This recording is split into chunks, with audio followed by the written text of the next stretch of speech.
lobi. Vie toujours monaka na Congo partout dans le monde. Et cause la lisusuté. Il y aura une nouvelle vie qui va être plantée. Au monde était que Nzambe na toujours benga Jésus-Christ au nom du Père, du Fils et du Saint-Esprit kaka Nzambe moko. Ma bomba mi eza ebele na kati ya calendrier na ye. Jésus le nanga, je vais retourner, mais je reviendrai après 3000 ans.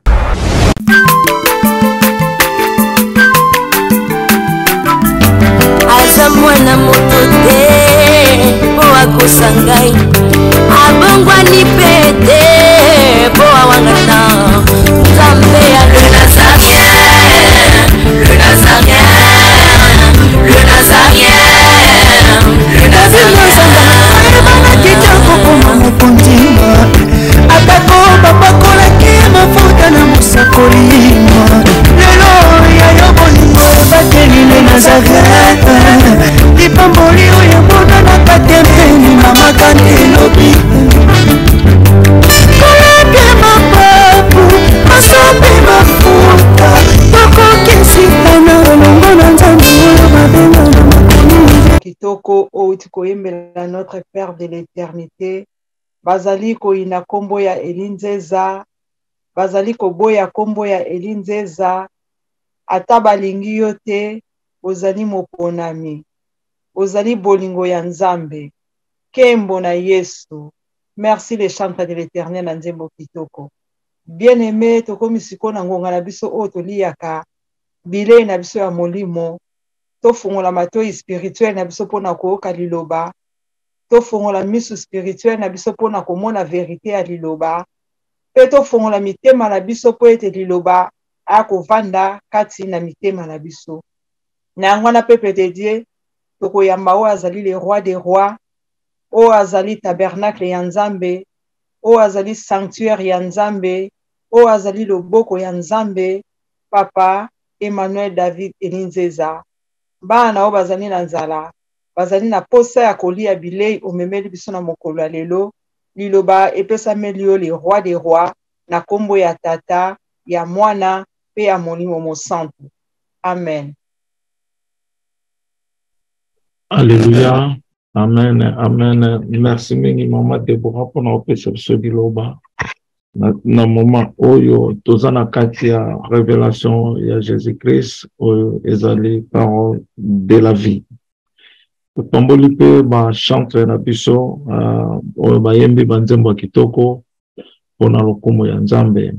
Merci mingi lokumu ezonga na papa na biso.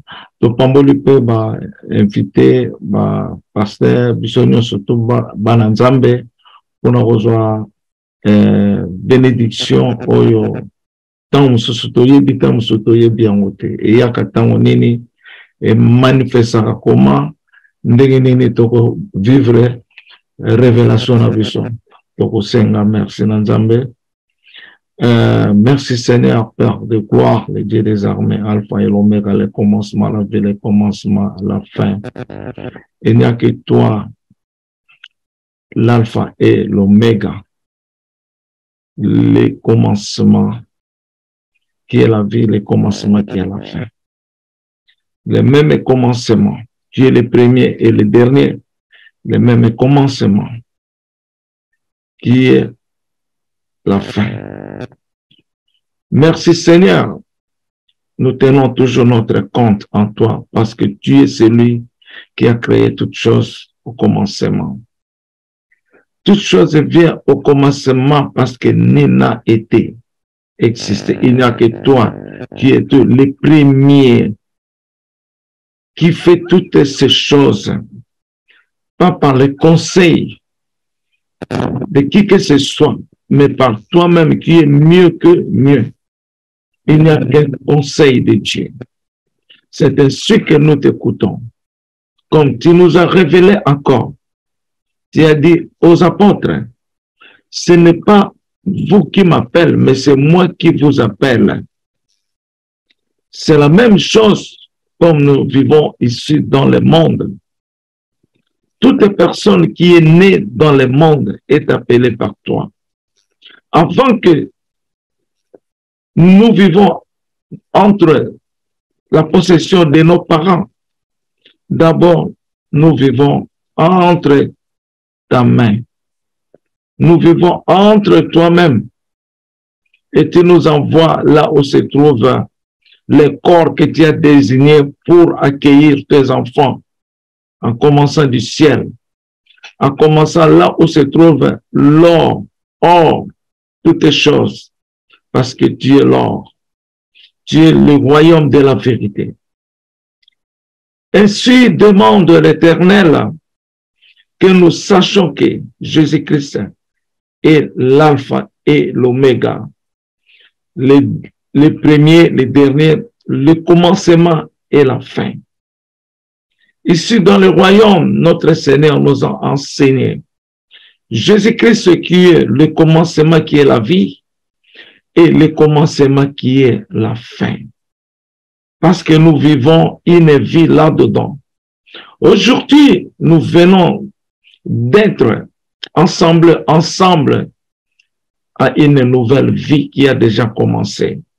Mais le monde peut sentir cette nouvelle vie parce qu'il y a un grand changement dans le monde.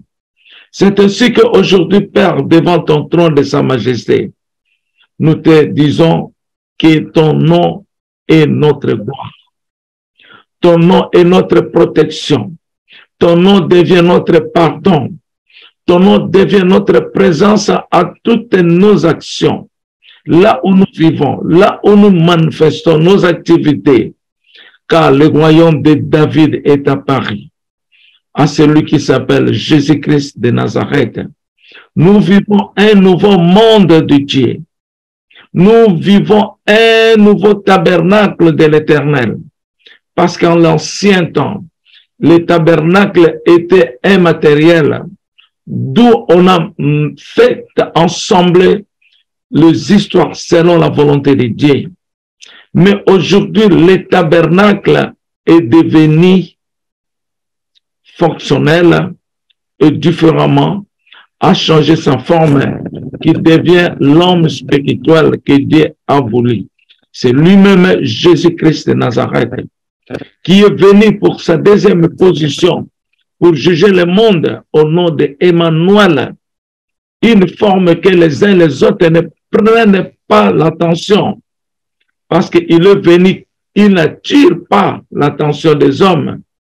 Il est venu comme un vagabond. Il est venu comme quelqu'un qui ne voit même pas. Il est venu comme quelqu'un qui est bizarre. Mais celui-là où Dieu demeure, que lui-même le Seigneur l'appelle mon tabernacle. Au nom de Jésus-Christ, le nouveau monde est venu avec des choses mystérieuses que les uns les autres ne comprennent pas. Parce que Dieu d'abord, il est mystère. Personne ne connaît comment Dieu manifeste ces choses. Lui seul a fait sa signature, a établi son roi sur la terre. Même les anges n'étaient pas là. Et les anges qui se demandent eux-mêmes, comment il nous a fait vivre quelqu'un qui est sur la terre, être le roi de la terre. Mais Dieu fait ce qu'il fait. Dieu aime ce qu'il aime. Dieu établit ce qu'il établit parce qu'il est le souverain Dieu. Il pense à celui qu'il veut. Il est lui-même qui cause la pauvreté et qui cause la richesse et qui établit la paix et qui donne la joie. Dans le nouveau royaume de notre Père Jésus-Christ de Nazareth, nous vivrons l'éternité. Nous vivrons toutes les choses en abondance de la voix de l'amour de Dieu. Ainsi dit l'Éternel, que mon Père m'a toujours parlé. Il faut croire quand moi je vous parle. Quand moi, Jésus-Christ, je vous parle, il faut croire parce que je l'accomplirai. Je suis la parole de l'accomplissement. Je suis l'accomplissement de la parole et je suis l'exécution de la parole de Dieu. Au nom de Jésus-Christ. Merci, Père de l'éternité. Eli, Eli, lama sabachthani, sois avec nous à tous les moments que nous vivons. Pendant notre absence, là où nous dormons, toi, tu es toujours avec là. Là où nous ne faisons absolument rien, mais toi, toujours, tu es là avec nous.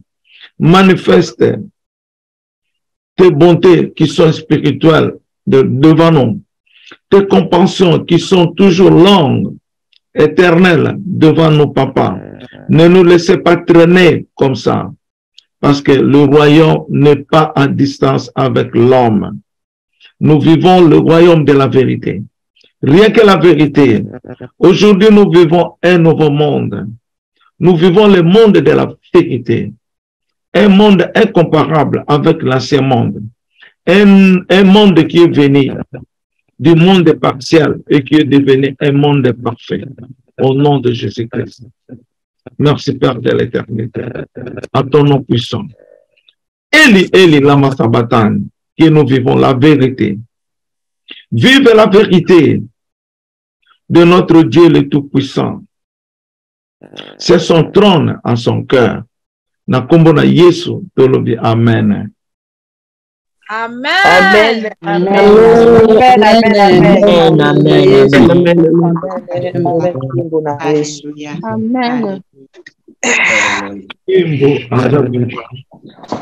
Amen. Manuel Adavivant. Shalom, shalom, shalom, Manandambe. Shalom, shalom, le roi des rois. Shalom, le roi des rois. Shalom, shalom, shalom, shalom. Nicolino César ndenge moko te lelo olamuki oyo ki changement lelo moni bodo boyo kanga voix et baby. Et toujours na ba saison oyo de vivre. La saison saison malamu, saison malamu te, mais nous sommes là parce que notre Dieu est éternel. Nous sommes là, la saison, malili, moto, tout ça, il n'y a pas de problème. Donc, c'est ça. Bon, le tout ça dans ma cambo, vraiment, tout comprendre, tout ça, la débat, na sujet, tout ça, tout bandaki, tout ça, révélation. Tout ça, c'est l'apparition de notre roi de roi. Apparition de notre roi de roi. Il faut qui est ce roi de roi. Roi de roi, on a Azanani. Roi de roi, on a Ayendegenene. Est-ce que Batubaye Bar, oui? Si vous ne pouvez pas couper sans rôle parce que ma micro est ouvert. Maman Charlotte, Pasteur Bagana, Bokanga, ba micro, s'il vous plaît.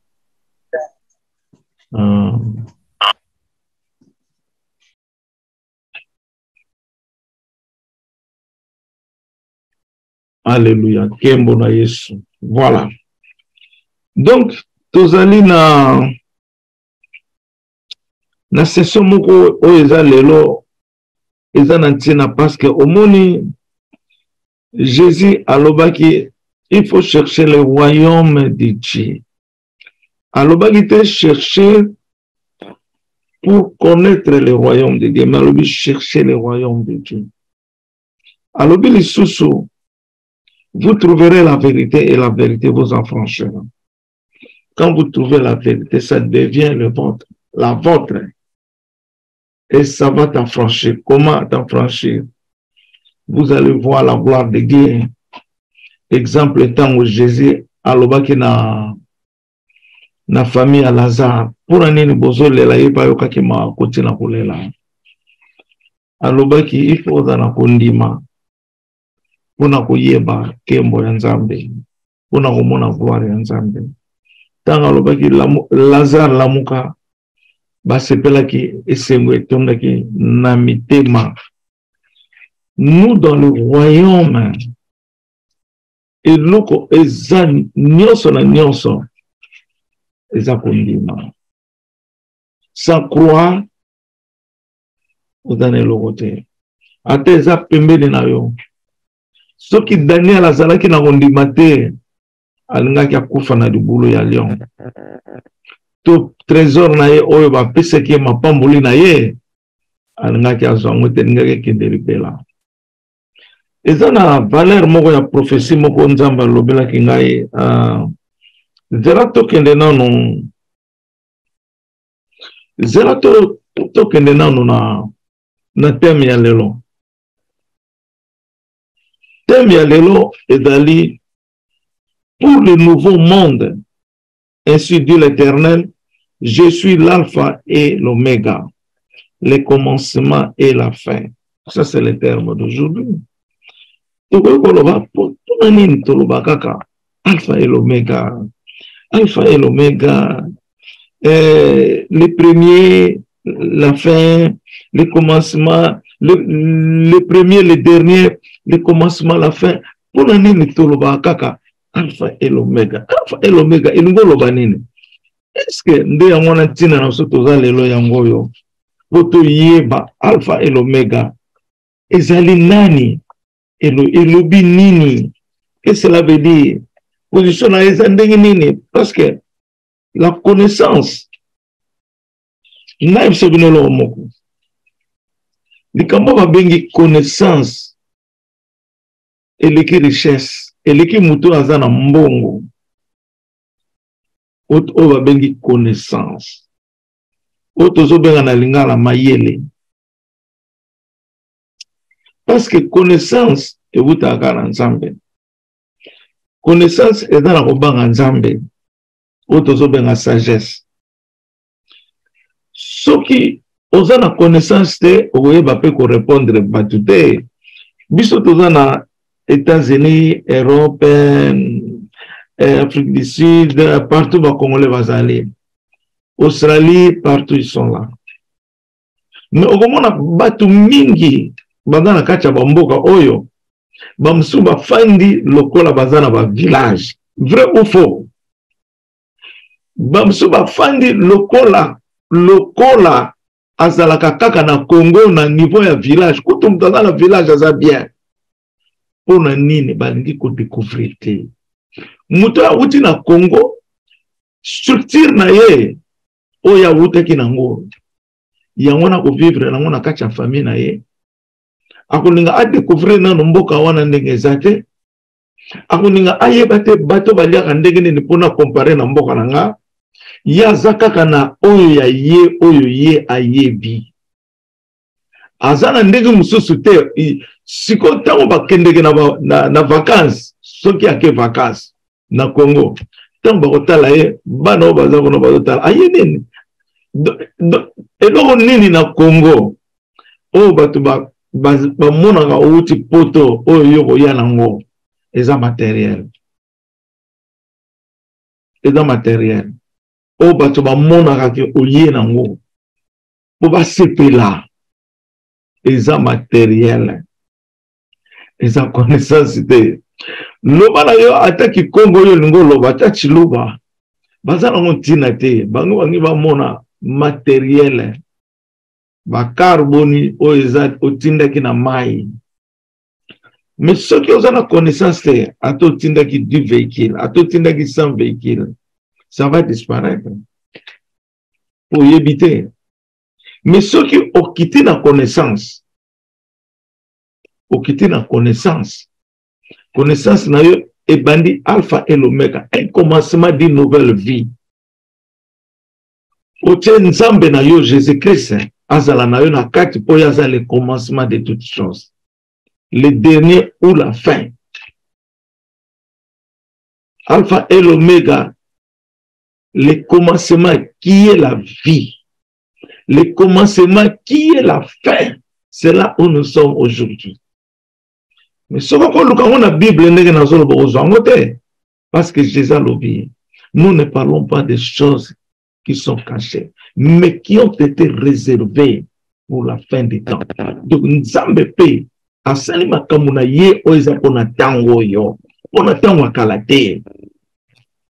Lelo parana yo, abuti bino, asana makamuna ye oyazo réservé mwana na mwana tanga komi na âge à 18 ans, na âge à 20 ans. Mais mwana vivaka na papa na ye na mama na ye. Mais mwana zo ebate me papa na a réservé déjà fortune moko oyo bana ba yebite.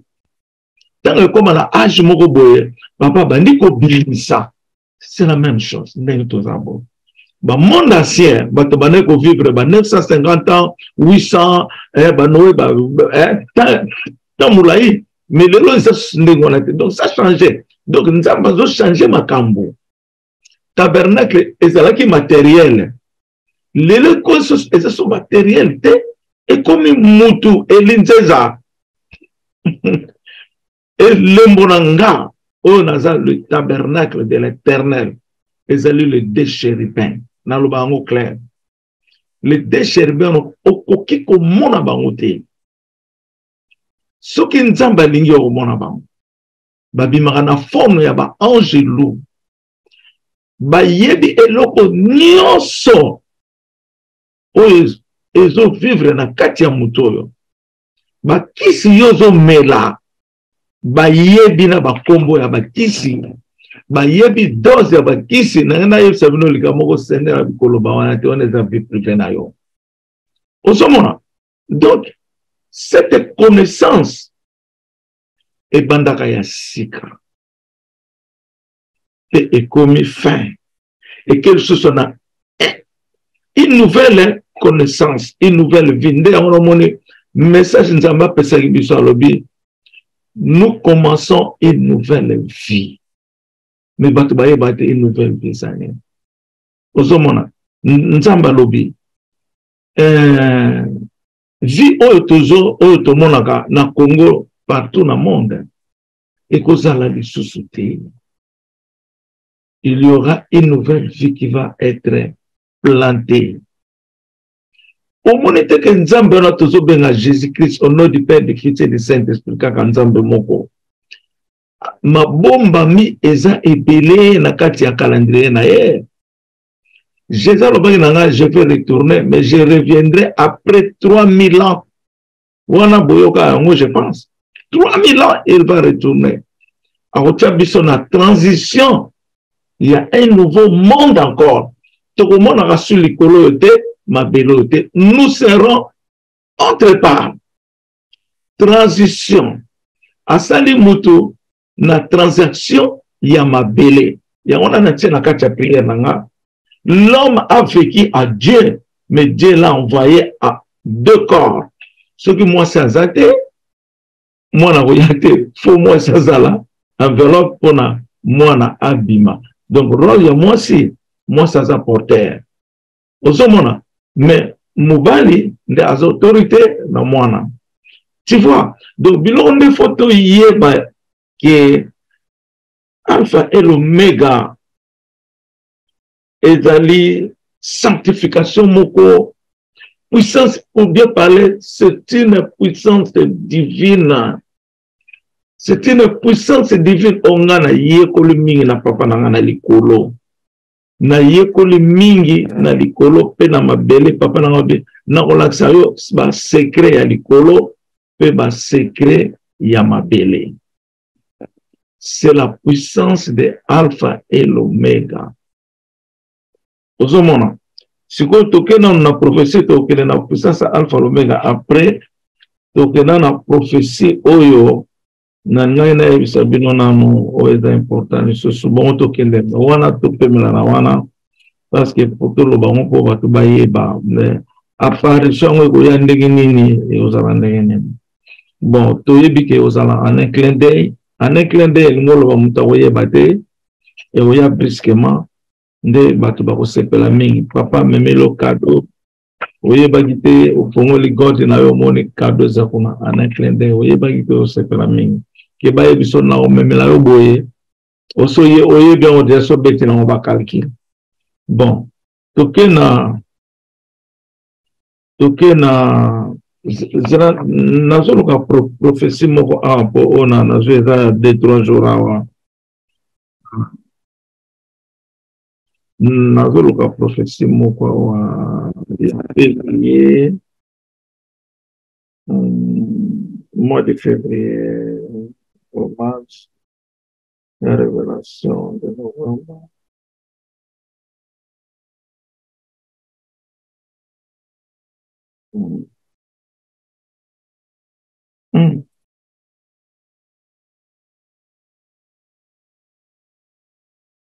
Février, en gros. prophétie mo na zo luka na zo ki on a dernier mi-temps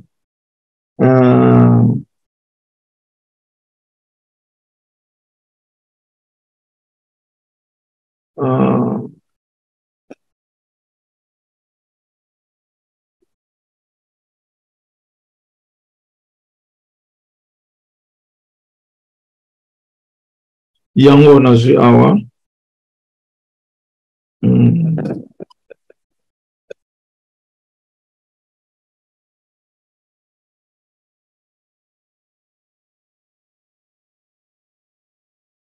yango namoni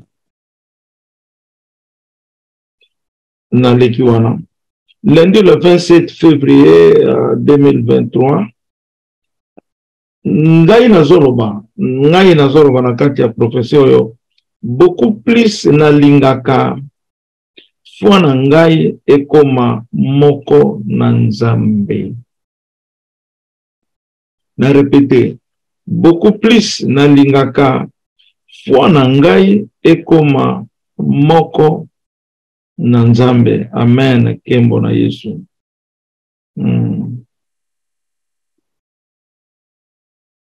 Nzambe alobi awa ya mibale esengeli bato bayeba ndenge ya ko encadrer les loin de Dieu. Esengeli boyeba ko encadrer les loin ya Nzambe. Esengeli ko yeba ko encadrer le loin ya Nzambe. Na example avana kana kutia kwa kuyeba kwa kakele kwa Nzambe eza ndenge nini na ningi to sala pour lelo to rama mayele connaissance ngambetali mayele poto to lela no sotote ndenge nini tokoki kwa cadrer le loin Nana ko cet exemple, même toujours 3 personnes. Bofon la micro na bino, s'il vous plaît.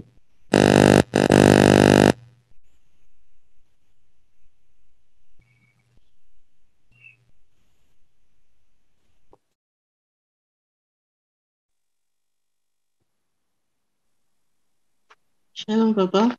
Oui. Amen. Ezali maman apôtre Grâce ya Yoma. Na papa eza ko rappeler nga prophétie oyo lobaki toyeba ndenge nini kitoko lancer kombo ya Elinzeza. Kiko continuer na prophétie yango. Ndenge nini tokoki koyeba ko lancer kombo ya Elinzeza ezalaki ndenge nini eyaki ndenge nini?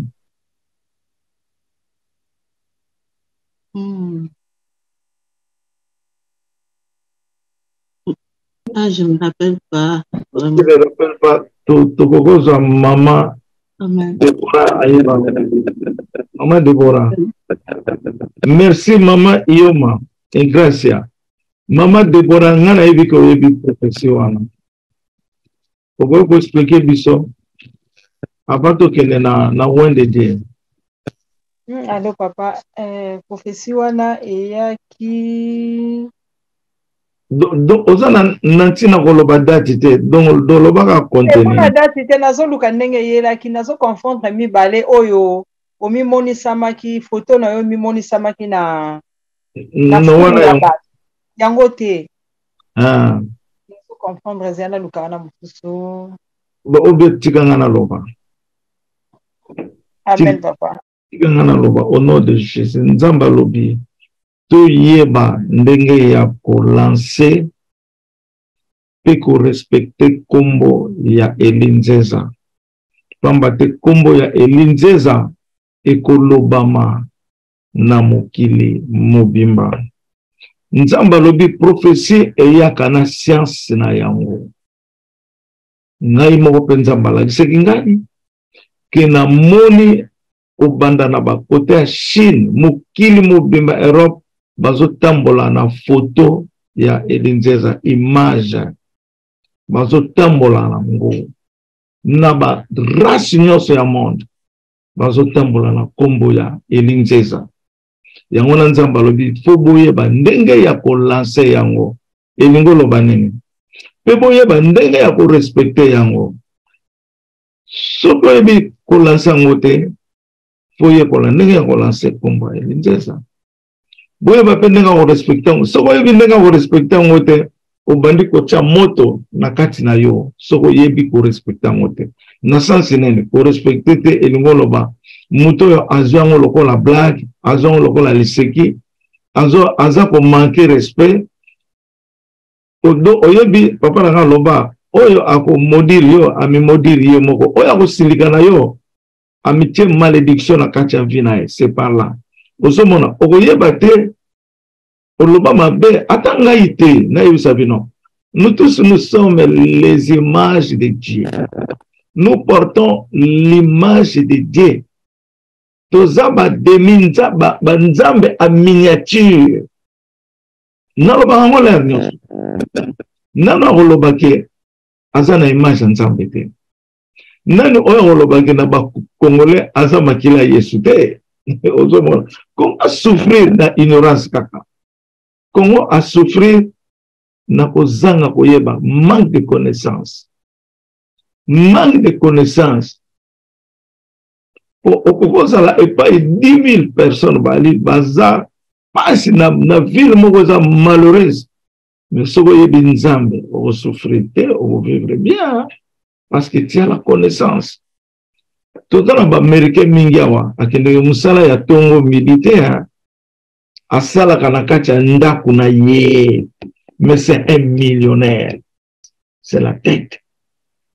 Aleki na bato bazo kine misala na bamituka train chaque jour. Mais ye azala ndako na ye. Connaissance na ye ezopesa ye makambo. Parce que connaissance wana il faut zala na alpha et l'omega. Oyende akobotisa yo ango. Yende akokomisa yo une nouvelle personne. Bon, tout le monde a tout qui question ça qui yango yo.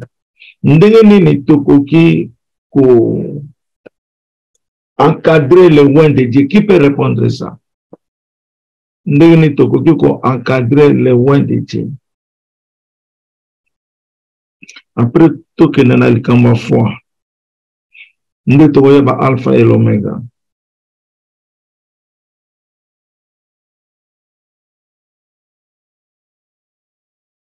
Nana ko kopesa biso message soit idée na yo ndenge ni tokoki ko encadrer le loin de Dieu.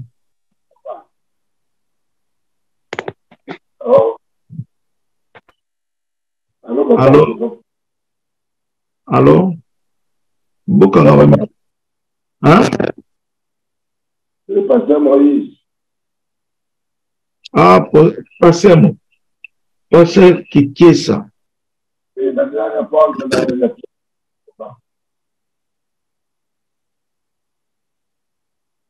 encadrement, on ne peut pas le dire. Les amis, à niveau d'accompagnement, comment nous allons l'accompagner dans l'œuvre de Dieu. Question pour pas tenir voilà. Les amis, accompagnement. Ah, donc le but accompagnement. Nous devons accompagner yo, là, mon salaire yo.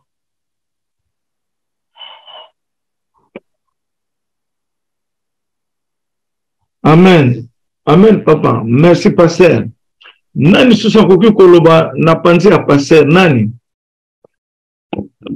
Nani koloba na panzi ya pasteur nani susu? Amen. Amen, papa, pasteur Baka. Merci. Nous devons accompagner loin de Dieu en nous mettant d'abord en phase avec lui, donc être au même diapason que lui, et ensuite le soutenir dans l'œuvre de la divinité qu'il est venu accomplir sur la terre, et être ses témoins. Comme a dit le pasteur Mossé, l'accompagner dans les travaux spirituels que nous devons pour que la charge divine soit vraiment suffisamment le mot que je voulais dire, c'est pas maîtriser parce que personne ne peut maîtriser la charge divine. Dieu reste Dieu. Mais pour que la charge divine puisse se manifester à tous égards. Parce qu'à cause de nous, on reconnaîtra loin de l'Éternel, à cause de la manière dont nous le soutenons et nous l'assistons. Amen. Amen, Pasteur Bakana. Merci beaucoup, Pasteur Bakana. Qui peut nous donner encore une autre idée à côté de notre pasteur? Qui peut aussi?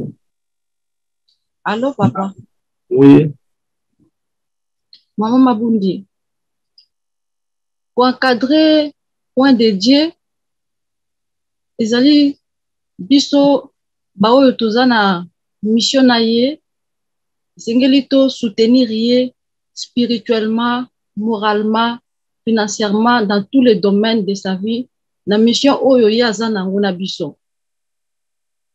Merci papa. Amen, amen, amen, amen. Oui, c'est vrai. En tout cas, les trois réponses ont une différence de sens, mais c'est la même chose. Et dans les moments. Donc, voilà, nous étions et boti matiti, na nombre boyo, mais nous étions les agas nature moko. Ça c'est vrai. Donc, na kanisi toujours réponse. Ndenge nini tokoki ko soutenir parce que nzambe soka tuni question wana à chaque fois na yebisaka bino soki nzambe alobi alobaka na ntina ezalaka azate ezalaka na ntina parce que dès qu'on est sondé le cœur de tout le monde jusqu'à toutes les extrémités ayebi kotala mitema na biso Ungana solo la na yepe na mutema o nazo kanisa ye azo répondre ngai o nazo loba na mutema nazo zo réponse parce que ils sont de mon cœur ozomona ayebi pe ko sonde ba particulier na biso o toza pembene ayeba réellement est-ce que tozali penza pour encadrer bien pona nina lobi boy pona nina nzamba lobi boy na kokoma musika na keko koma musika na kati ya papa na nga sikoyo. Donc papa na nga lobaki liboso nini? Qu'est-ce qu'il a dit? Est-ce que vous êtes prêts? Papa na nga zolobi au lobi bien mais ça ya moto ya zokanisa ya c'est pas mususu so comprendre. Au lobi bien mais ya za kunate ya za na sujet na yo mususu ya tuneli question. Mais il y a ça qu'on a que pas tout est vérité. Nga ina komi musika wapi et pas à l'obaki. Est-ce que vous allez prêt pour n'avoir yamba le roi des rois? Est-ce que vous allez prêt pour n'avoir yamba le roi des rois? Ezane mite ba ya bateza malam et fongama pardon tout ça la bonne. Mais encadrement prêt eza eloko mususu nde yango na woto ebisanga bitete. Au komi musika treza yango te. Ozomona. Donc, ce qui n'a moni bien, nous avons vraiment aligné d'abord Toyeba qui est cet homme-là. Toyeba qui est cet homme. Pour ce que boti moana yele le lota ou moana boti ba nurse docteur azu moana ba simbi ko ba longole ba accessoire ko ba pesa yo mama lera ko zamona otala mona longi otala posa otala biloko tu ako investiguer mona na niveau sana ke ata soki ba yibi mona wana mama we ba kiona za mona ye ko loba liboso mama soka boti mona akotala forme particulière nyoso ya mona de ya mona c'est ça na wende die ya ono mona ki Jésus baza kola la likola tolo na ye bazakola la likola tolo na ye ba Pierre na banene bazokona kolukela ye biloko ya kolia lere kosolola na femme samaritaine bakende kosomba biloko ya kolia ntango bayokuta sona mwasi me ya kosona mwasi bote ndenge na sona mwasi me ezalaki jour oyo atondaki esengo posa kolia ezalaki su te po akotanaki na moto oyo andimaki liloba parce que bato bazakondima ye te il contredisait à tout le temps ozomona nde question na tokende o molai te me etikala na mitema na biso Ça va. Bon, nazongi na sujet ya foi.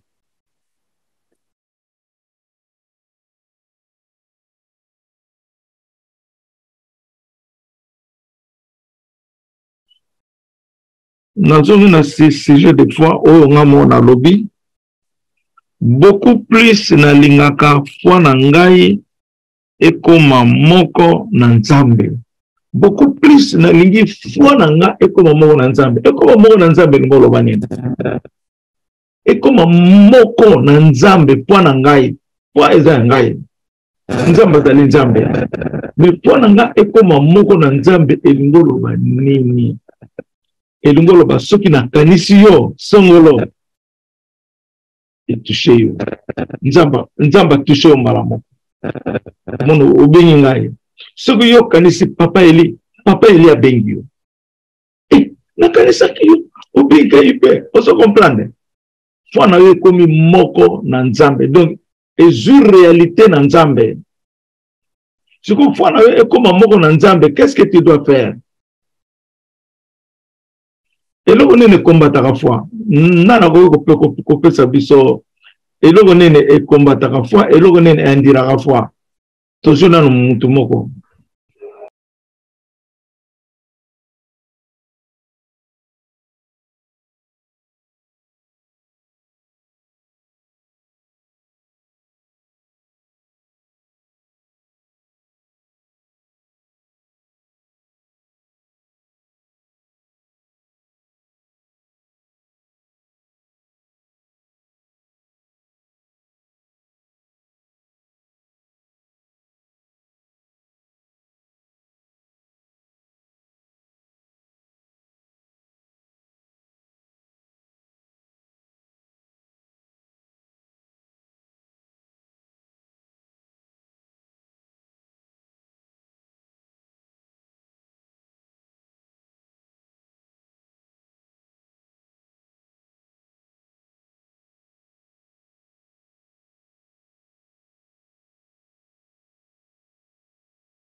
En tout cas, oyo penza eza mutuya parce que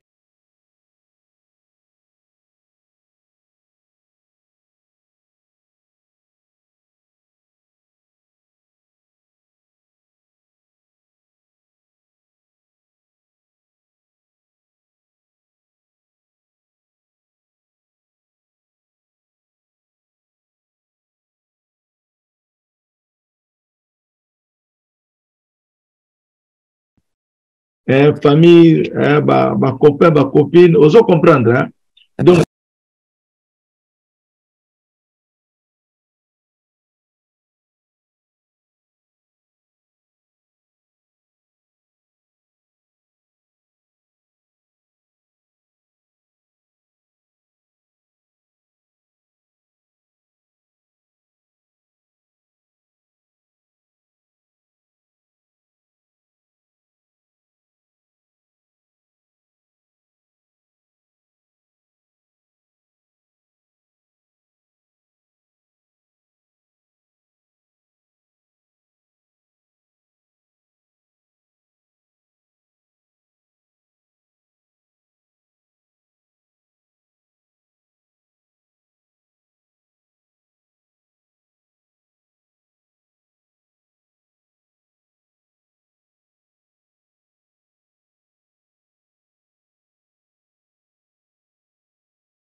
Ici est salade. Amen, papa. Alléluia, alléluia. Voilà la dimension.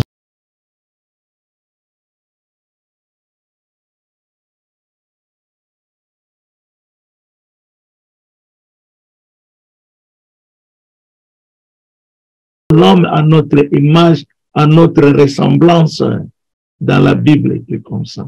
Et nous les sabotons. Nous sabotons. Nous ne croyons pas à ces versets-là. Nous ne croyons pas à ces versets-là. C'est pour cela que le diable a causé l'homme dans la perturbation. Aux hommes, pour que les choses sont la même question, et l'homme est bon à foi à mouton. Merci, maman. Et quand Esther pour nous faire cette réponse à madame. Amen, papa. Et l'homme est toute une question ça pour continuer. Mais nature tu n'as tout en assemblée. Et l'homme nini oyo est bon à foi. S'il vous plaît, ton négligence en haute, tu peux vivre vraiment comme minga malamu. Sur te comprendre l'enseignement oyo. Sur te comprendre l'enseignement oyo. Beaucoup plus na lingaka foi na ngai ekoma moko na nzambe. Beaucoup plus na lingaka foi. Beaucoup plus na lingaka foi na ngai ezala moko na nzambe. Donc foi na ngai ekokisama na pensée ya nzambe. Ekokisama na makanisi ya nzambe. Tu vois. Bon, ngai na ko répondre pour to kende ta mingité.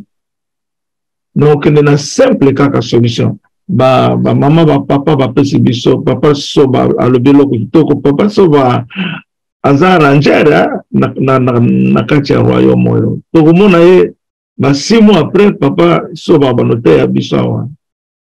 Voyez la violence. Et pas où tu as qui formé. Mais avant de ailleurs qu'aux soirs, je mets que ça théologien. Et comment la katia na yo.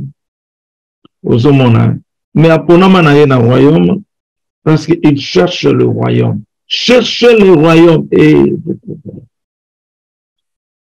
royaume exact aux yeux en offrande de terre. Continuez toujours à persévérer dans le royaume. Connaissance na ye na sukate pour le baké na sur royaume na fandi. Non, royaume na sukate. Alpha et l'oméga. Il est toujours comme ça. Il change, a changé à Sika, a commencé la souka, a passé le sous qualité de sous oezala quitté. C'est ça alpha et l'oméga. Donc, toujours nous avons dit que l'alpha et l'oméga est zanini. Oezala katina biso. Ozoma. Bon, bilo que bon ma foi est d'ailleurs. Nege, maman balobi, papa balobi, ils ont doute ils ont malamité. Doute, ils ont neutralisé foi. Aux zones du matin à cause de la chair. Aux zones du matin parce que yonaye besoin d'un problème to au linga qui était dans le kamoko songolo au tu raison à cause d'une raison quelconque. Moi o yambango est la société mais éviter que quelqu'un peut changer aussi. Muto azala ki mabe o éviter ba pardon na ya senga ki na nzambe. Hein? Lobby, asal ce n'est pas la terre. Moutona tala okufa exemple moutona kufi. Batu nyoso walwa moutona ke na moto tala makamasala ke mabe. Mukili kisasa makambo eko loba n'importe quoi. Yango muni ngala zalaka toujours contre ces jugements parce que vous ne connaissez pas ce qui est dans le cœur de quelqu'un si ce n'est pas le Dieu. Hein? Yango muni jugement ezola na mukilo à cause de cela parce que nzamba sali ozala œuvre excellent na mukili. Ozala son image na mukili. Ozala makambo minene na mukili. Mais yo koma image ya diable, ya bête. Est-ce que nzamba awosepela oloba nzambe na salela kayo ngala zaki prophète na yo, na zaki missionnaire na yo, nzamba oloba na ebiote. Parce que biloko yango nezo bebisa foi. La colère, juger quelqu'un que moutono yebi asalaka mabe akoshanjaka te pona yo akoshanjaka te po mona ki mabe na ye olingi pe kosengele pardon na nzambe te yo moni yo zali saint koleka batu nyonso oyebika ka mutu na za mutu ya moto fwa na yeza kobeba nzambe akotelema na mutu aboite jamais jamais nzambe na biso ayebike toza ba faible ayebi yango nzambe ayebi yango mais ce que Dieu veut tout se rattraper toyebaki nakoyaki tika nazonga na pardon o pardon eza na suka te makambo nyonso ekoma na suka na fin du temps ntango finalité ya fin du temps ekozala oyo bakuti na éternité oyo batikali na moto libela esili oyo bakuti na éternité bazwi éternité libela bazwi mitema ya Emmanuel esili. C'est ça. Donc il faut que nous préparions ça. Il faut que nous sachions qui est ce Dieu qui est trop merveilleux. Donc la colère réserve et bon me rappelle foi. La réserve pour éviter tout ça, éviter la colère, réserve, tout ça. Qu'est-ce que tu peux faire? Demander à ton Dieu. Zalana rondima. Oubliez toutes ces choses. Zalana rondima. Sengana nzambe.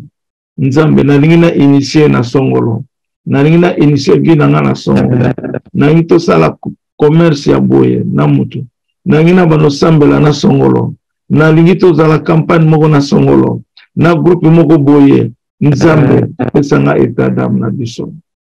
Pesanga possibilité. Kulembate. Nzambe azanzamba déception te. Azanzambe ya balère. Ya oui.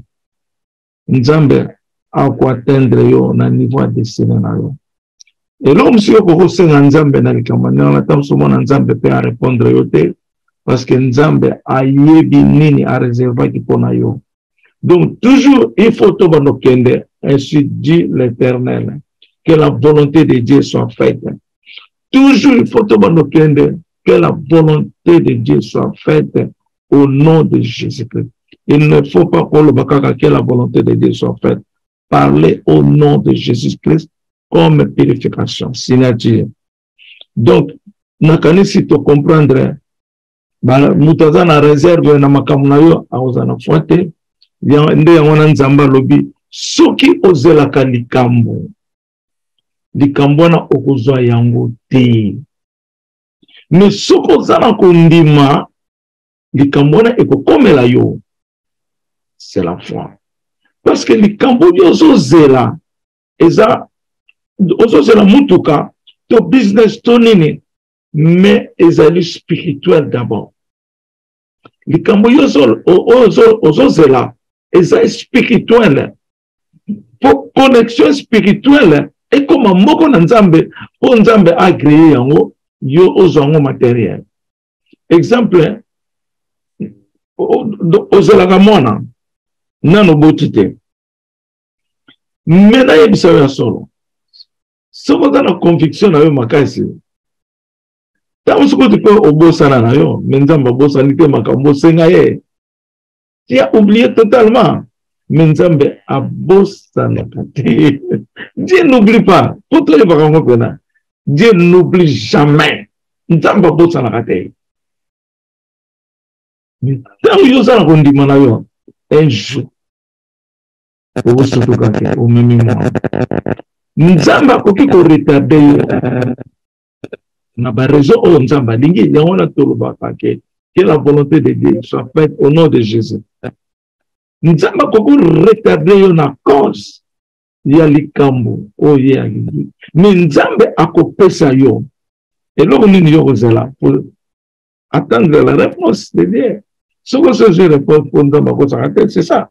Donc makambo nyonso pe tout okozwaka kaka ndenge osengeli nzambe te mutu na mutaza na dossier na ye oyo azolele pa nzambe ozomona ngai na banoko osala bagene avant na voyager na banoko beta bagene moka osakana te mpona voyager kaka ozomona lelo naza wapi ekomaki un certain temps ntango nakomi na Kenya toyokoloba bamakama po tona tolingi yango so te nayebisa bino nalingaki yango te nalembaki yango donc Mais le qu'on a senga qui a Congo, nous avons bossé na qui a monté. Ba dossier to compte ce qui est États-Unis et lundi et le moins na camp et lundi biso na bandako exceptionnel et salama et kaka na famille na ngai. Na mona na tela ko mona ngote salama na famille mususu et landa ki ngati na ndako ba fiché biloko na ambassade des États-Unis ba totolo ba komoneza na ambassade des États-Unis faut que nous ça l'interview. Pour la ligne qui se soutient dans une ambassade na osala makamona na lemba ki yango. Mais elanda ki ngai dans le tozo ba soko sana kondima nzambe azana package ya makambo na ye asala rapport akokisa volonté na ye toleki wana tokomi wapi sikoyo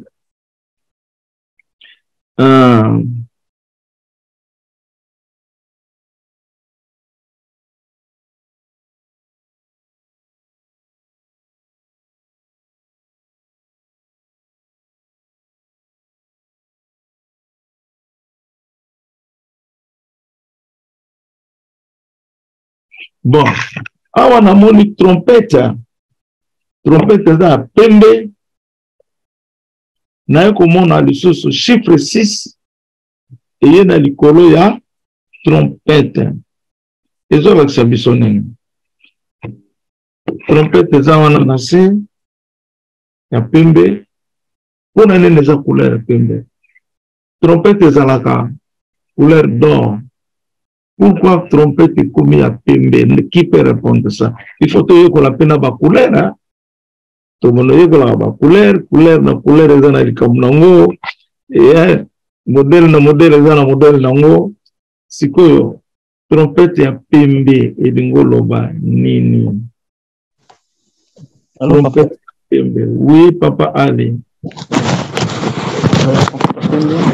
Ça Saint-Été. Hein? Saint-Été. Saint-Été. Mais on a fait ça. Réponse, il y a couleur à tout, mais on a fait ça. Réponse à trompette. Trompette, ils allaient. Trompette, ils allaient temps et coquille. Donc, ils ont avec ça temps et coquille. Temps et coquille. Et puis, ils ont fait Saint-Été. Mais écoutez ce qui. Ils ont sonné donc temps et cookie, trompette. Bon. Et le moment où on a naïb sabino le lopo na couleur à pembe, il faut trouver ou bien ndenge papa ali a otoloba couleur apôtre ali a otoloba couleur pembe, eza sainteté, oui c'est vrai, couleur à pembe eza sainteté. Mais il faut trouver baka pembe eza vérité. Kaka vérité dans un analyse, dans un mabete, vérité dans un malam. Couleur ya pembe, eza pe vérité. Eza pe direction. Couleur ya pembe. Eza li pe lumière. On a engali sabatu. Parce qu'on est allé, ba gloire ya nzambe.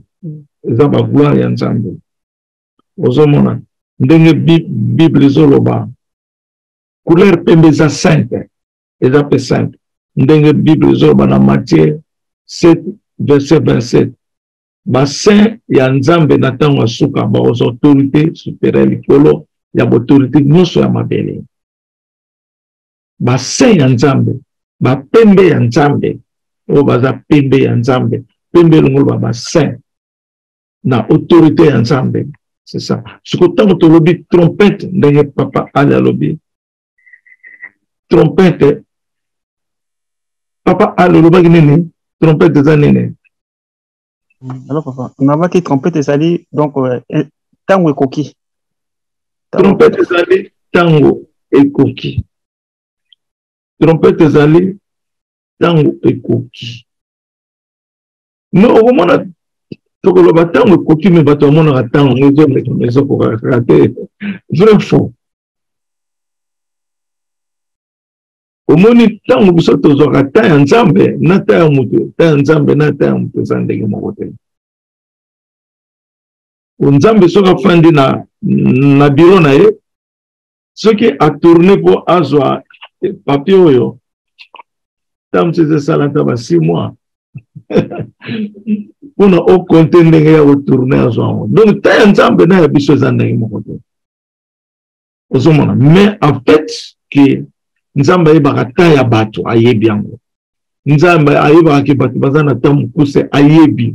Nous avons accompli Tana Yo, où tu pas na ye, Akokisango, Nata Oya Ligi, mais Akokisango, Ogosepela, Ogosapeta Moulaye, Tikali, Ogosepela. Mais là, on est au Tchana Katinayo.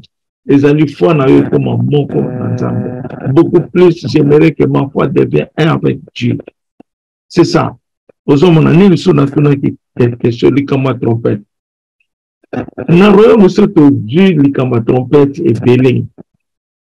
Tu yebi banzem wa trompette, tu moni wa trompette, tu moni ngo mingi trompette. Trompette za elemboya alerte. Bobonga mokonzi aza koya. Boza la prête bobonga ma. Mais pour nini zozwa temps. Na yebisa bino. Mutu moko ko retarder biso na Congo. Mutu moko nzambe alingaka. Na yebisa bino vérité. Mutu moko oyo nzambe alingaka mingi. Ako retarder biso na Congo. Tamsa fane na kimbanseke na kinsuka asa kelke mutu na sa alliance munene ya nzambe. Nzambe akoreta de pona mutu na po nzamba lingi ya koya te. Yangona tango to sambelaka pe nzambe. Salsa pe boye basa ba faible. Bazo yeba te. Nzambe kolsa bulimo na yo. Kokisa souveraineté na yo. Ezo na kati apply alliance na royaume David. Il faut que yeba ndenge ya kosambela nzambe s'il vous plaît. Muto tala eza na mama na koloba kombo te nga mona seki. Na koloba kombo te. Iye adalaka kosambela ka mona na ye. Ah likamkeka ka mo ana kopuka ma. Samba po mwana pesa yo mugulu kuchamba mtu pasi. Nzamba lobi me yo oza mtu mabe asala biso témoignage. Na posala ngote. Oza mtu mabe. Yo boko sengela bandeko na yo te batu msote kaka mona na yo. Yo mona kaka mona na yo kaka mtazana besoin ya vie batu msote. Mama a témoigné kiango. Ozo mona babiloka ndenge wana nzamba alingi te tozala ba égoïste. Parmi les 7 fois qui rendent l'homme malheureux. To sambelaka pona biso nyonso. Ndamba oza prière na yo ezalaki bien puissant. Aki kokotsa wana moto yo azo retarder alliance. Na Congo biso na kati ya royaume na yebisa bino to retarder libération ba congolais. Nazo yebisa bino solo. Oui, que depuis donc naloba eloko eza depuis 2015 nzamba pesaka révélation na 2000 combien 2011 oui na 2011 nzamba pesa révélation Congo oza libération na ye na 2015 apesa la nzamba lobi okokisa alliance te na kuti okaka na 5 personnes il faut alliance cook alliance 8 bato bakokoza la 100 1000 2000 nzamba azosala azotala ata 5 personnes ata 3 personnes mais bato bazebele bazotala mitema na bango yango na nzambe pembe yango tozoba likambo ya pembe trompete monani pembe nzamba zoloba tokomisa mitema na biso pembe yango na foto ba sagesse ya nzambe tanga zolakisa eloko na couleur na likambo nyonso donc to sukula mitema na biso s'il vous plaît po trompete abima ompe na exécution esalama tokomi déjà na moment wana toyamba lingwa de roi nzamba lobi to sukula mitema na biso trompete ya pembe maintenant trompete koma pembe sur le cœur. Et on a dit toujours, soutenons-nous entre les uns et les autres. Ce ne peut pas être. Ce sont les violents qui supportent le royaume, qui s'en emparent.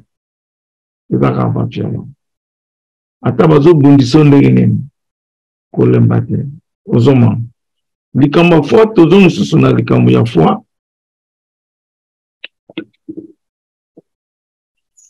eza instrument moko oyo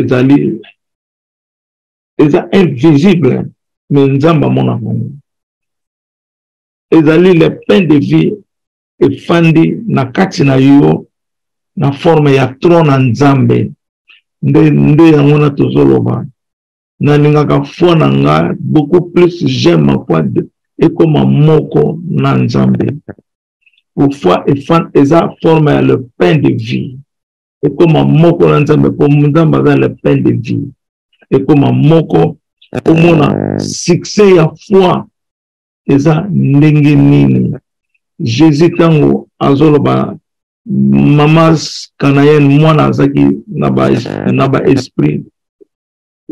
Jésus, disciple, bazoloba. Akini kuna, kalau ngazo chapso makelele. Nangina sabinolo mogo. Le pain de vie, oyo Yesu alobaki. Ce pain est venu pour la maison de l'Israël. Bino kaka Israël de bozana. Mais vous sabotez yango. Vous vous en avez maté. La foi n'a bien eza corrompu. Eza corrompu ndenge nini. Ndenge na pese exemple ya maman wana za kosambela pona mwana na ye kaka. Mais ceux qui font na yo comme moko na nzambe, ça devient le pain de vie. Na kati ya vie na yo. Mais vous savez, ce pain est venu pour la maison de l'Israël. Et il y a kaka pona Israël. Pona nation, pona Congo kaka. Ce pain est venu pour la maison de l'Israël. Pas pour les petits chiens. Et il y a pona Jida. Mais Jida se koufa nzala. Jida se souffrir. Le papa na yalobi. Na lingi trompette lange koma pembe. Lokola nazola tsabino sikoyo. Il faut que encadrer le oin de Dieu. Nzamba lingi pe le oin de Dieu na ye akoma pembe alelaka te. Le oin alelaka te pour nzambe ndo boza ko bloquer nzambe. Quand vous bloquez le oin de Dieu, vous bloquez Dieu. Bozo yo ki nzambe bien te parce que Dieu demeure à son oin. Dieu demeure à son trône qui est Emmanuel. Dieu demeure au jardin d'Éden qui est Emmanuel. Na imona mona zo sukula na jardin ya mai kuna na likolo ba koma jardin. Tala ba fleur zo sukula. Jardin. Uzomona. Donc il faut nde yangona na lobaki bato o ba ye Europe. Bato ba ye États-Unis do na libanda. Balali bapongi o balingi koyeba connaissance te ozomona mitamu so mutu musanza na ye na Congo afanda kane na Congo aleki mutu aza les États-Unis na connaissance na zo sabina solo na zo sabino ya solo mutu aza les États-Unis na Congo na Kinshasa quelque part aleki biso ba msusu oyo tozali na libanda. Pourquoi?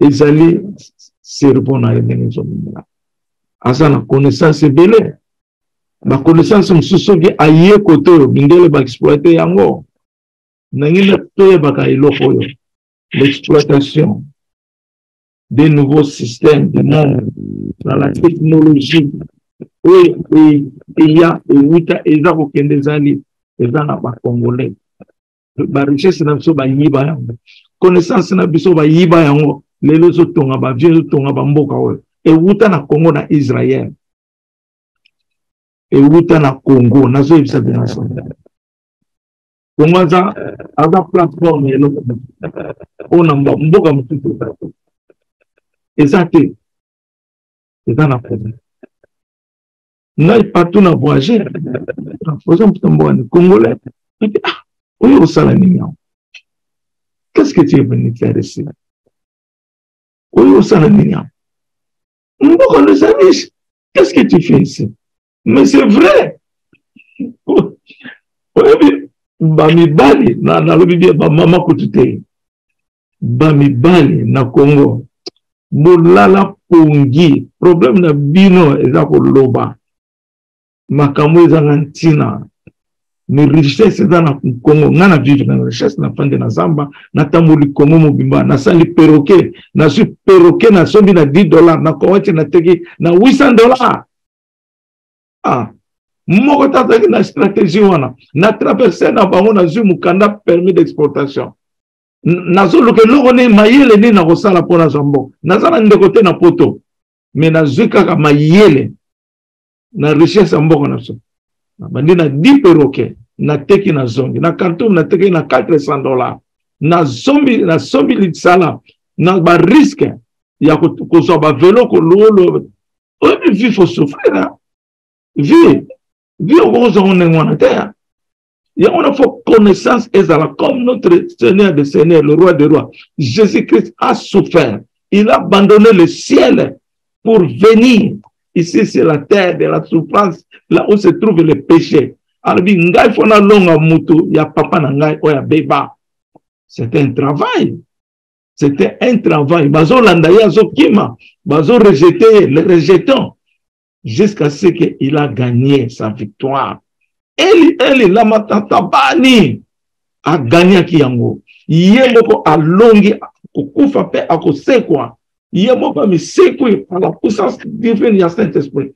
Na kokoye sabino ba secret ya Saint-Esprit de puissance divine. Mais na kokoye ko dévoiler ba secret na cette puissance ba richesse na biso. Je ne peux pas dévoiler ça dans le sabino public. Je ne peux pas.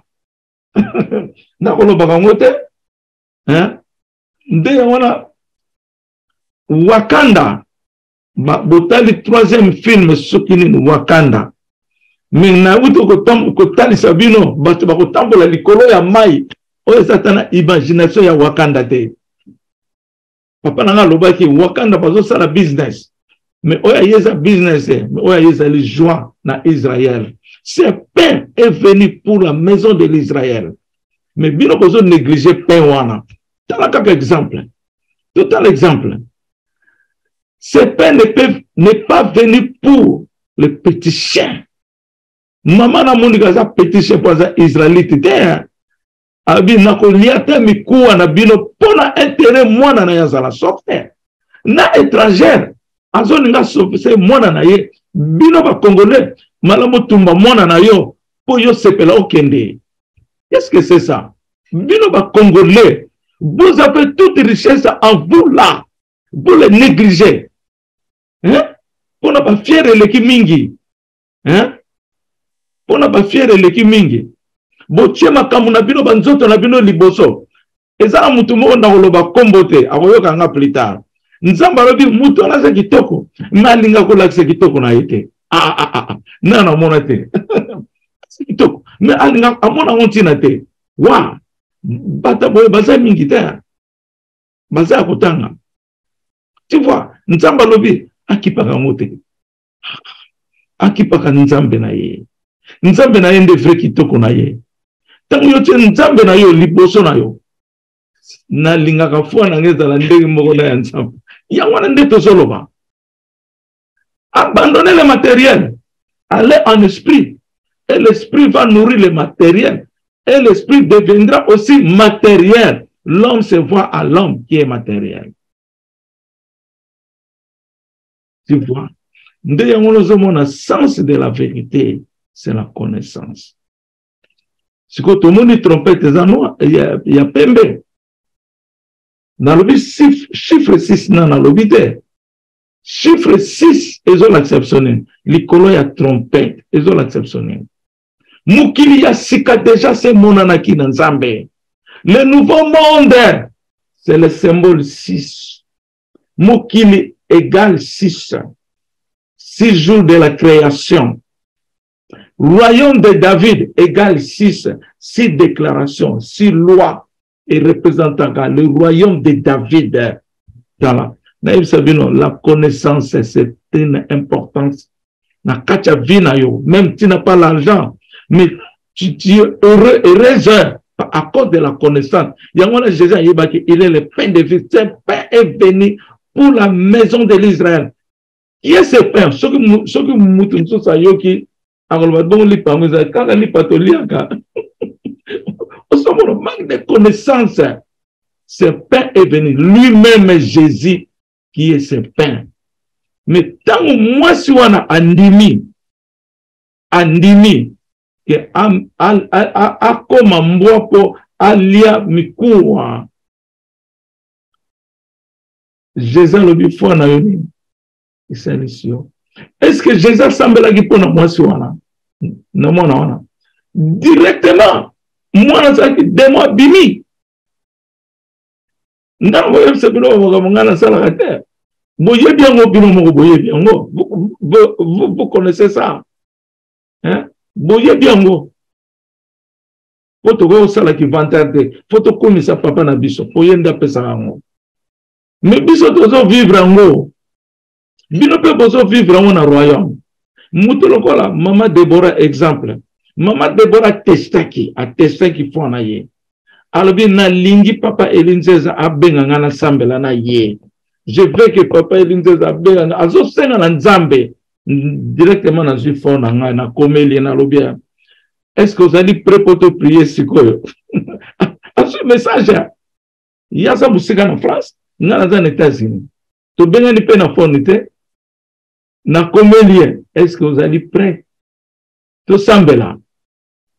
Parce que sa foi était un avec Dieu. Nzamba zo kaya à l'instant. Nzamba azako kotombolango. C'est la foi. Et c'est là où nous soutenons. Faut qu'on dise. Comme tu nous samate, foi elinga pe comme tu nous samate. Foi elinga regretter. Foi elingi kandate. Foi elingi teke omona ke osili. Foi yawande nazo tu es parmi le pain de vie. Moi soana mon anaye abikaki malamo. Basambele yakete ndenge na yebisaka bino. Pesa ekaka mai. Pourquoi na lobaka mai? Eza pona bafwa na bino. Minga na golo banzambe osalisa ekaka malamo. Sachez bien que Emmanuel a eu tous les commandements sur toute la terre. Emmanuel a eu tous les commandements sur toute la terre. Voyez bien. Manifestation nzambe eza lokola Satan te a flatter bino na ba miracle. Non. Ya nzambe ya malembe. Au fur et à mesure, tu te sens que un changement. Nzambe ko promettre yo maladie na yisili. Mais tu vois que tu souffres toujours. Et ça ndenge moko lokola mwaso ya boti. Agi na zemi ya boti, azoka pasi na mukongo. Docteur atalié bien pena alobi mama, oza bien malade ne silifobi mokenenda. Mokenenda bozo souffrir. Mais docteur a yebise ki yo. Oza okomi bien. Mais yo souffre, zo continue comme na bakise. Donc il faut ça na kondima que douleur nanga, lokola docteur alobi na boti mona bien, a traiter talinga bien na bana na ye.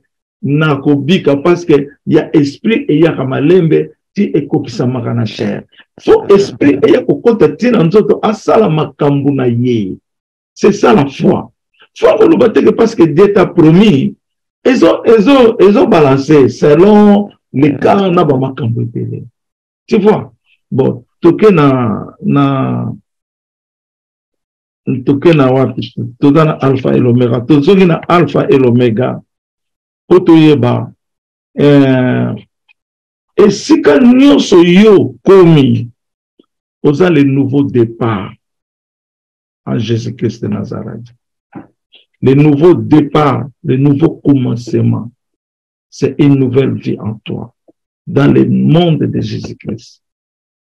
Le monde de Jésus-Christ, c'est quand on thème dans nos avis pour le nouveau monde, ainsi dit l'Éternel. Ainsi dit l'Éternel, je suis l'alpha et l'oméga, le commencement et la fin. Ce qui est à l'oubli en gros, cela veut dire nous vivons maintenant un nouveau monde. comme il nous a dit avant, une nouvelle vie a déjà commencé. Alors, en anglais, a new life has already started. Une nouvelle vie a déjà commencé.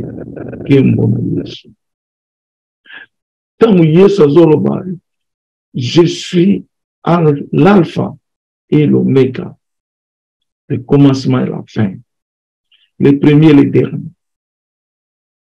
Une nouvelle ville, soit un nouveau monde a déjà commencé. Jésus a dit, ainsi dit l'Éternel, commençons à cultiver, à travailler au-dessus des milléniums. Tout le sala, dans les colons, il y a un millénium. La fondation, c'est Jésus-Christ. Pour nous vivre un nouveau monde. Tout bandit en gros, bananzambe, Israël. Israël. Moi, je pense que vous appelez Israël. Non, Congolais, parce que Congolais, vous avez toujours le mal de Congolais avec c'est là, c'est O là. Non, non, c'est K-O. C'est pour cela que j'aime bien que je parle Israël. Parce que quand je dis Bana Israël, j'ai aussi ma bénédiction à mon père. Parce que je t'appelle Israël. Exemple, quand tu appelles ton ami, ton frère, ta sœur, Israël, mais je dis que tu es payé.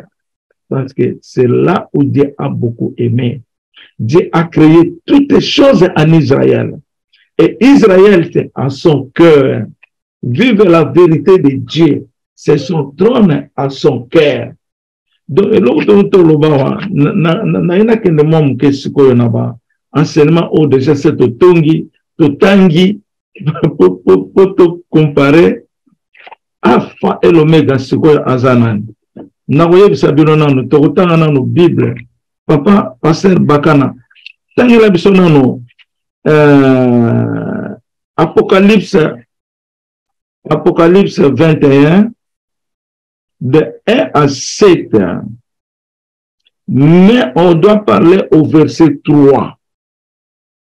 Au verset 3.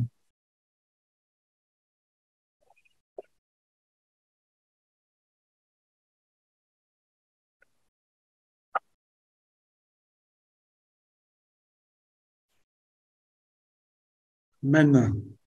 Amen. Je lis au nom de Jésus-Christ de Nazareth. Apocalypse 21, de 1 à 7. Puis je vis un nouveau ciel et une nouvelle terre, car le premier ciel et la première terre avaient disparu, et la mer n'était plus. Et je vis descendre du ciel, d'auprès de Dieu, la ville sainte, la nouvelle Jérusalem, préparée comme une épouse qui s'est parée pour son époux. Et j'entendis du trône une forte voix qui disait, voici le tabernacle de Dieu avec les hommes. Il habitera avec eux et il sera son peuple et Dieu lui-même sera avec eux. Il essuiera toute larme de leurs yeux et la mort ne sera plus.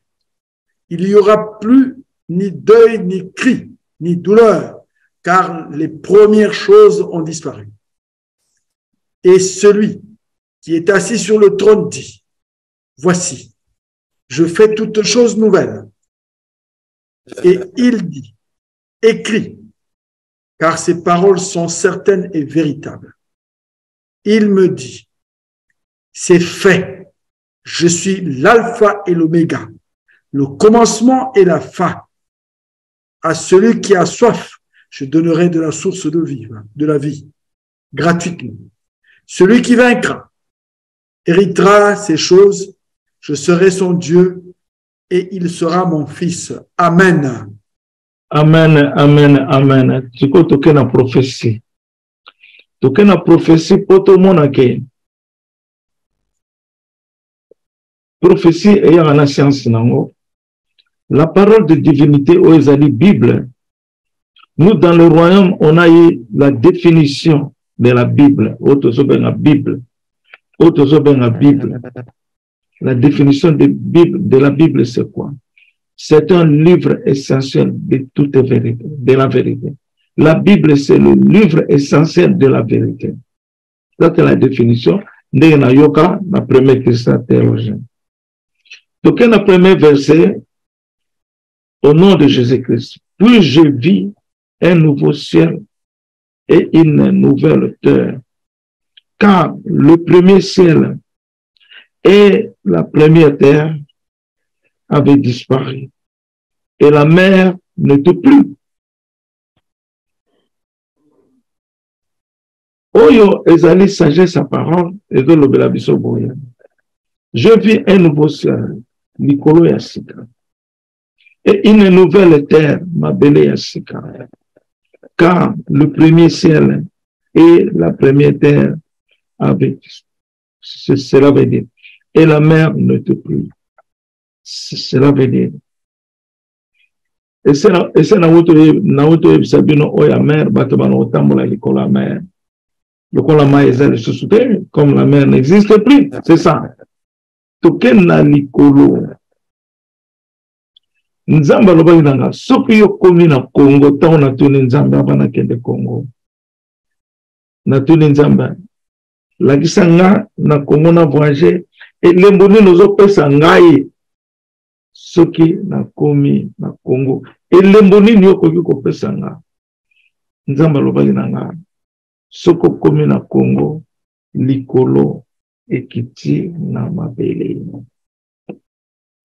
likolo ekiti na mabele ba angelu ba yembi tango nazo koma Congo ba angelu ba fandi bazo yemba bisika toyembaka eponama bisika toyembaka eponama. Donc moi na yemba peut-être chantre moko ko yemba nzembo wana chantre moko ayemela biso nzembo wana tana 2 minutes kaka pota ezape na bano epesa bino histoire.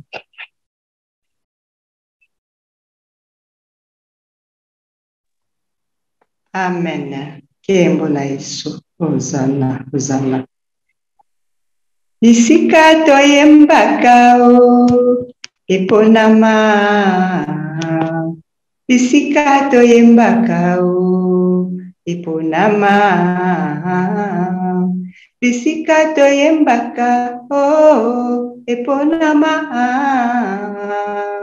Oh Yesu yo bolingo bisika ozalie eponama. Bisika tolukaka ye eponama ye. Bisika toyembaka eponama ye. Oh Yesu yo bolingo. Alléluia, alléluia, alléluia, alléluia, yo bolingo, oh ye na mokili, Emmanuel toyambio, mokili ebiki, ezongi na lolenge na yo, millennium etangamaki na yo, Emmanuel toyambio, Yesu yo bolingo yo, Osana ye, Osana, Osana ye, oh ye, Alléluia, ye, oh Yesu yo bolingo. Bisika toyembaka ezali yo Yesu. Bisika tobinaka ezali Yesu bolingo. Bisika tolukaka ezali yo Emmanuel le juré, Dieu vivant, le Père de l'éternité.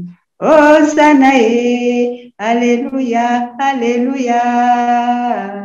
Hosanna, Nabeleli, yo bolingo. Nabeleli yo, Ozali Nzambe. Oh, le juré à moki.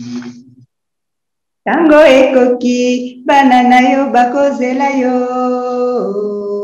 Tango emonani, porte efungwami ye.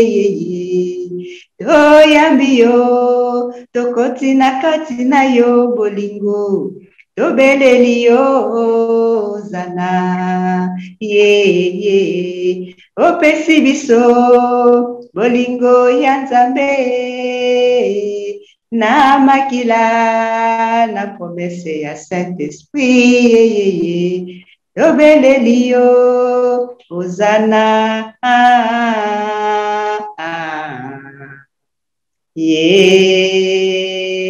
Yesu yo bolingo.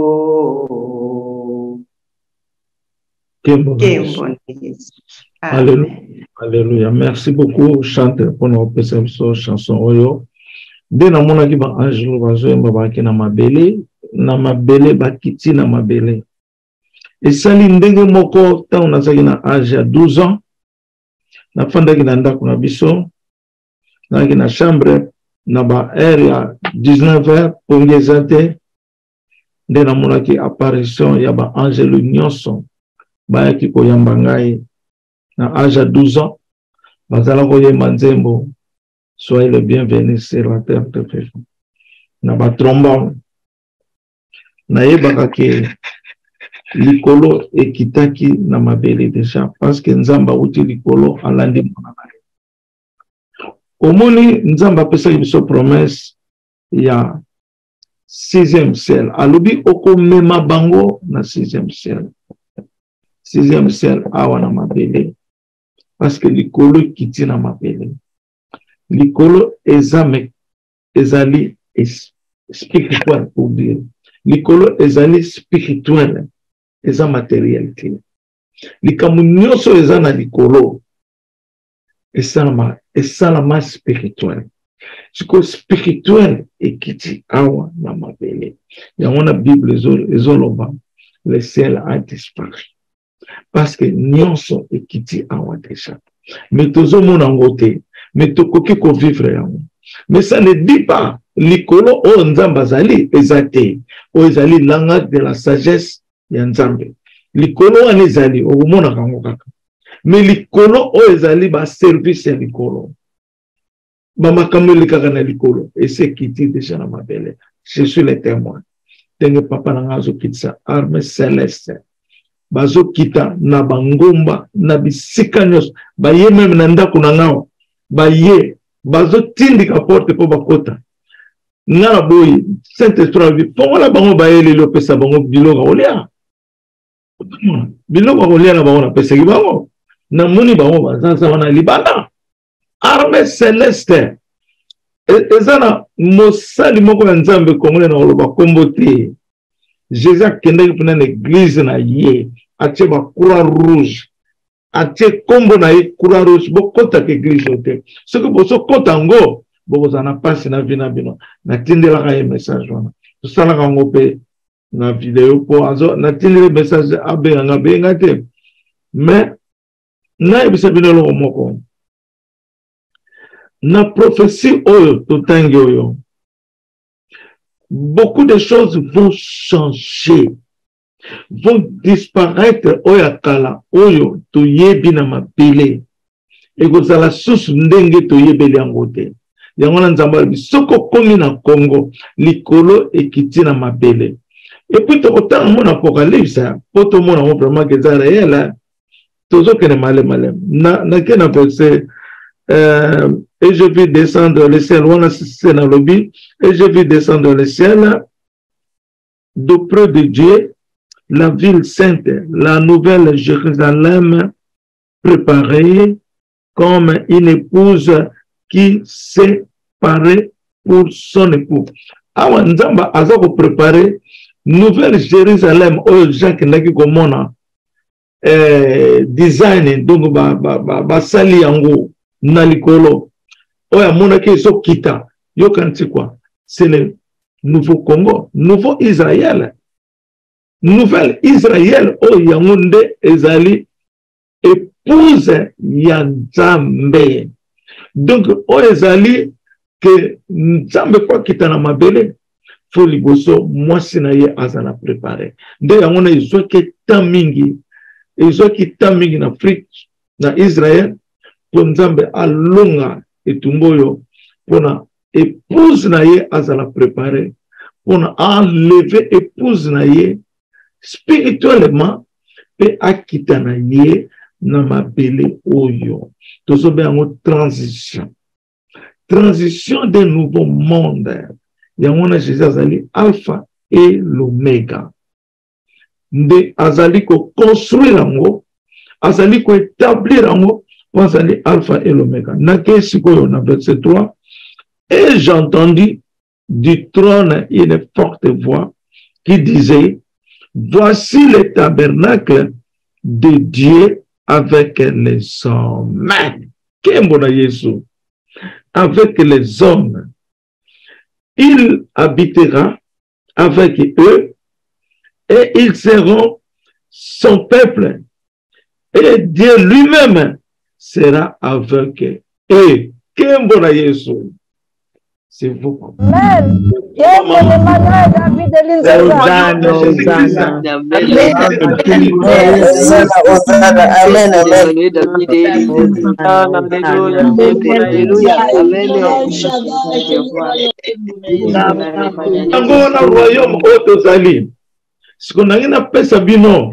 Instruction.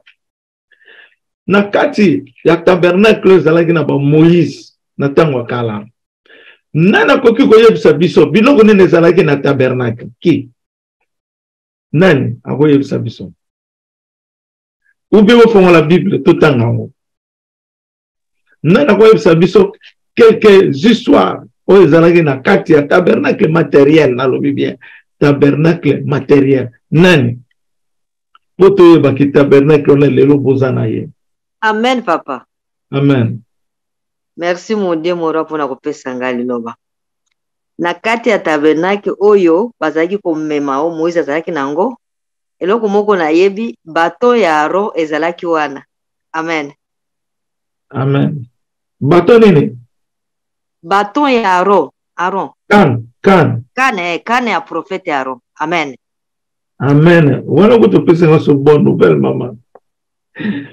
Opesi nga bonne nouvelle kutukana na ngeza na chambre. Nga kane na nga papa na nganda pesi nga kane. Na moni vraiment yeli nga kane ya noir pesi nga. Me kana ngoza pena tango na zo yango na bibi na vision na moni na luki na internet na bina somba kana modelo pona zo yango matériel na zo yango spirituel. Nde na luki na internet na sombi yango batikeli mais vraiment qualité pena na olukate metina osal saka na Congo na so pena oya biso ya babwa noir wana mais spirituellement kan wana nazana ngo yami bale non ya liboso pona likamba kan mamolobi Seigneur alobaki na nga mema peuple malamu simba pouvoir malamu oyo ngala pesio ameminga epai Moïse azalaki na désert. Moïse na moni atia ba garde fou po ba ennemi ba baoni nga ba beta epa son sa ba en Égypte. Moïse côté basi bazaki na gauche mibali bazaki na droite. Moïse asima ki kane na ye kane poza na chambre na ebsabino ifona zo kana na mupesa nga 1 seconde na zo zo ngo support 1 seconde kaka. Le chantre tout chanzemo. Kembo na Yesu. Ngai na komisio Emmanuel, ngai na pambolio Eliseza, natondi yo David po ozali nzambe na ngai ngai nakomisi yo Emmanuel ngai napamboli yo Elinzeza natondi yo David po ozali nzambe na ngai Alleluia ozali nzambe na ngai ozali nzambe na ngai ozali nzambe na ngai ozali nzambe na ngai ozali nzambe na ngai ozali nzambe na ngai ozali nzambe na ngai ozali nzambe na papa nga nakomisi yo Emmanuel ngai napamboli yo Elinzeza natondi yo David po ozali nzambe na ngai ngai nakomisi yo Emmanuel ngai napamboli yo Elinzeza natondi yo David po ozali nzambe na ngai Alleluia ozali nzambe na ngai ozali nzambe na ngai ozali nzambe na ngai ozali nzambe na ngai Alleluia Alleluia Alleluia Alleluia Alleluia Alleluia ozali nzambe na ngai Alleluia Alleluia Alleluia Alleluia Alleluia Alleluia ozali nzambe na ngai Alleluia ozali nzambe na ngai ozali nzambe na ngai ozali nzambe na ngai ozali nzambe na ngai ngai nakomisi yo Emmanuel kembo na Yesu Alleluia Alleluia Alleluia Amen.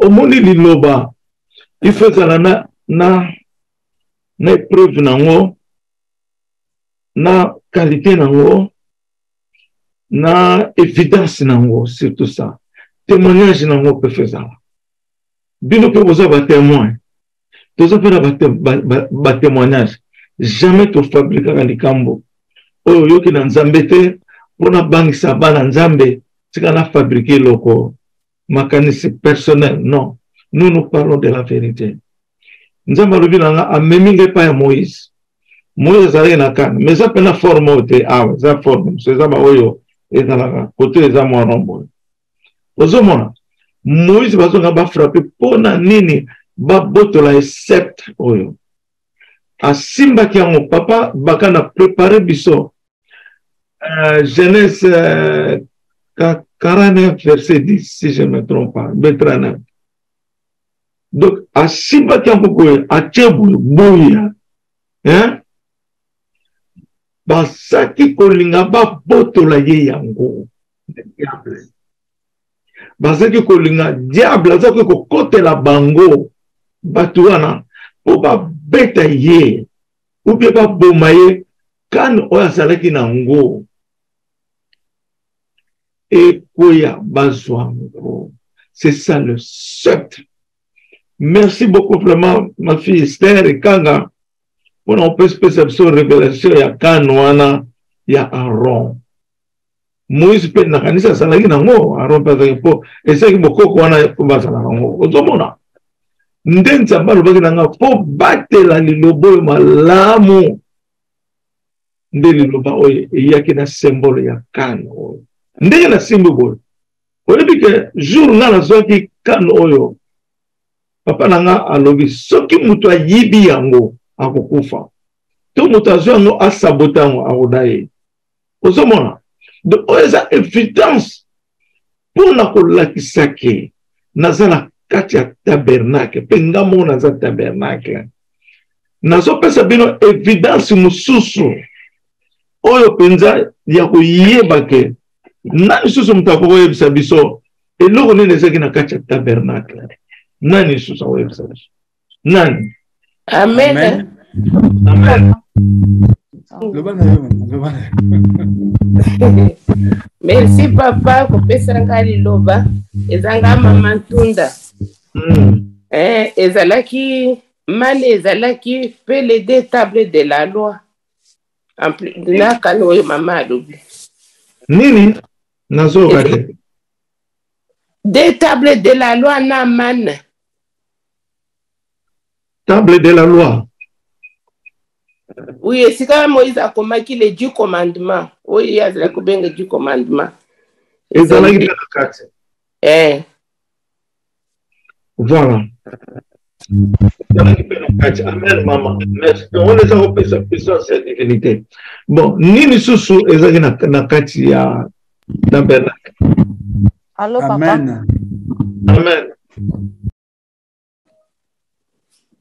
Merci.